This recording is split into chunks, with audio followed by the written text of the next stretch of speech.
What's going on, guys? It's Steve. So who would win a one-on-one in their prime? Both in their prime. Let's say Tracy McGrady at age, I would say 20, I think he was 23 or 24 when he was averaging 32 points per game. And Kevin Durant now, or you can go back to 2013-14 when he won the MVP, averaging 32, 7, and 6, doing his thing, shooting 50% from the field, yada, yada, yada. All right, so whichever prime you want to pick for T-Mac and Kevin Durant. Who would win a one-on-one, though? This is very, very tough. Now, we all know, in terms of all-time greats, Kevin Durant is probably the most lethal scorer in NBA history, simply because there is nothing you can do to guard him. But the thing about Kevin Durant, now I think Melo and Kobe can give KD a run for his money, especially in the post, because if you miss against Melo or Kobe, you're done. Okay, but the thing that people don't understand is that Tracy McGrady was an inch, not really. He was like, T-Mac was 6'9".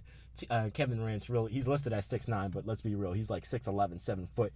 During the Olympics, we saw him next to DeMarcus Cousins, and he was taller than him and Anthony Davis. And it's crazy. He's a 7'3" wingspan, whatever. He could dribble like a guard, whatever, which is ridiculous, okay? But Tracy McGrady was really the first player like Kevin Durant that was big, long, athletic. Okay, but there was something special about Tracy McGrady. Tracy McGrady has the combination of Michael Jordan athleticism with LeBron James athleticism, and on top of that, add a Melo and Kobe offensive skill set, and then add a Kobe, D-Wade, and MJ defensive skill set. Like, Tracy McGrady was that guy. Okay, he could do everything. He's 6'9", he's 6'9", 225, just doing his thing, man. 225, that's pure muscle.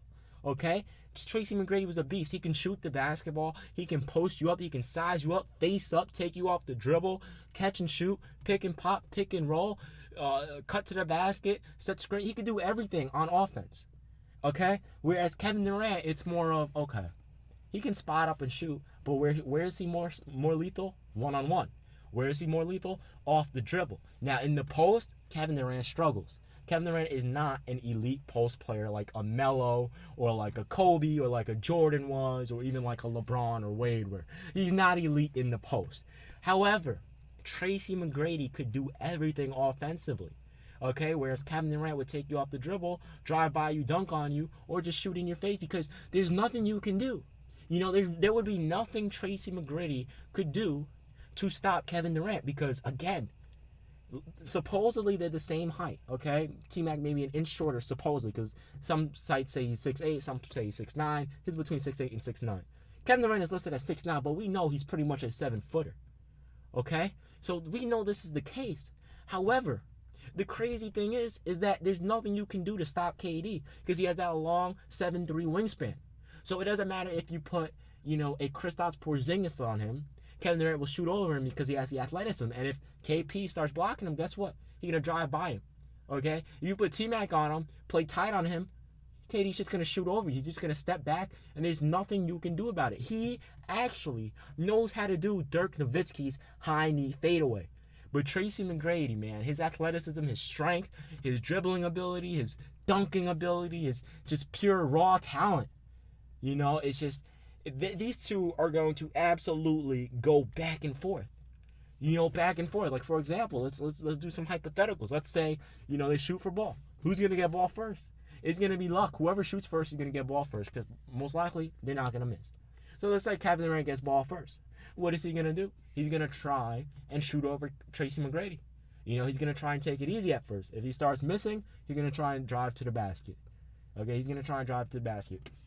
Let's say T-Mac gets the ball first. What is Tracy McGrady going to do? Tracy McGrady's going to try and drive by him. Remember, he has that Michael Jordan. When I said that Michael Jordan athleticism combined with LeBron's athleticism, what I mean by that is Kobe had the same exact thing. If you notice something about Michael Jordan, he had the finesse.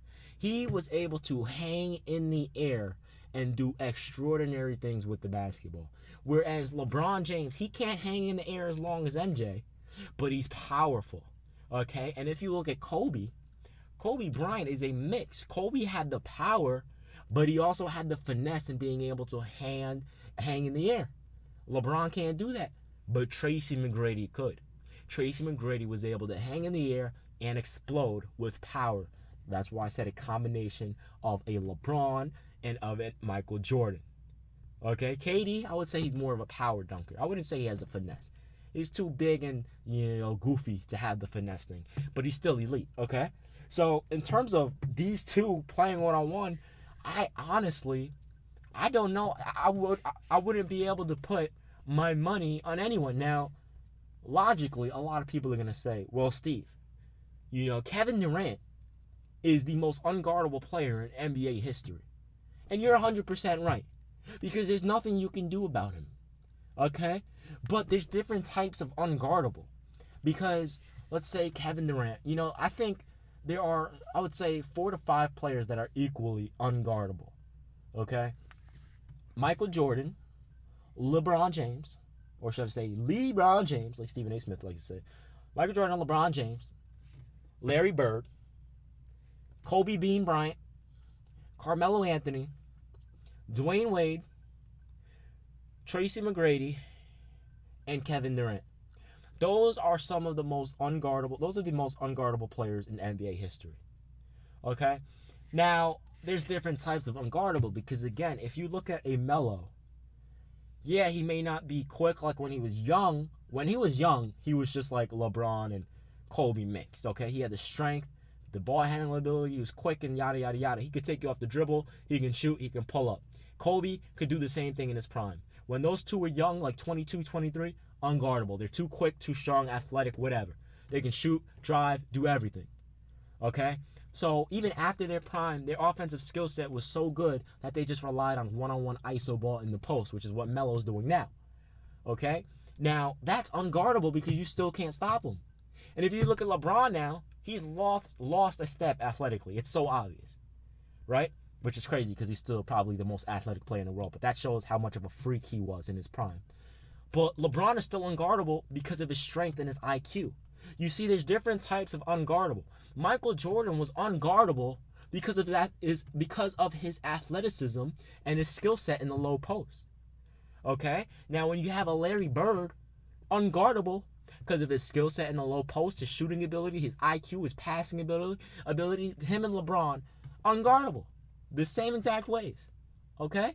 So there's different types of unguardable. So when people say Kevin Durant is the most unguardable player ever, I can kind of understand why you're saying that, but you also have to understand why that may not be true. Because there are different types of unguardable. Because Kevin Durant, he's not a playmaker. So if you can force him, let's say right, and make him shoot a jump shot going right, leaning with his right, which means he has to align his elbow to the basket, that'll make it harder for him. Okay? Which means you're going to slow him down. Hypothetically, you can't. There's no way to slow Kevin Durant down. You would get lucky if he had a bad night. Okay, and trust me, him having a bad night has nothing to do with your defense. Let's be real for a second. When you get to that level, when someone's struggling from the field, it has nothing to do with your defense. It doesn't. They're just too good. Okay, but so there's different types of unguardable. So Kevin Durant, he wasn't a playmaker. Yeah, you can't. No position can guard him. You can't send a guard at him. He's too tall. He'll shoot over. You can't send a forward at him. He's too athletic. He's too quick. He can shoot over them. You can't send a big man over him to him because again, most big men he can still shoot over. And let's be real, he'll just drive right by him. Okay, so he's unguardable in that sense. But Tracy McGrady was unguardable in the sense that he could do everything on the offensive end. Okay, so there's different types of unguardable. Now, most people would say, I would put my money on Kevin Durant. Now, I agree with you. If there are so many cases where I would take a Kevin Durant over anyone in their prime in a one-on-one. However, this is not one of those cases.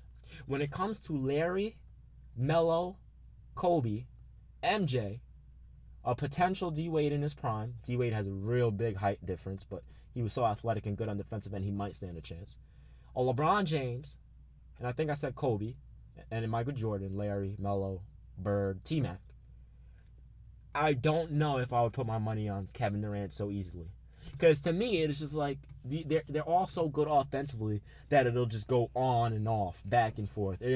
Honestly, it'll just depend on who's making the most shots. So I would say Tracy McGrady would win some games. I would say Kevin Durant would win some games. Now, who would win the most games? I would have to lean towards Kevin Durant. Again, it can go either way, but I would have to lean towards Kevin Durant just because of that height difference. I mean, T-Mac has like a 4-inch height difference. T-Mac's like 6'8", 6'9". Kevin Durant's close. He's pretty much 7 feet, man, with a 7'3" wingspan, okay? So I'm going to have to lean on Kevin Durant for this one. However, I think T-Mac could still beat Kevin Durant, okay?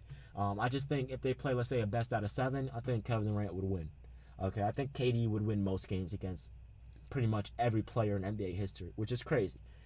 So let me know what you guys think about that in the comment section below. It's been Steve. I'm out. Peace.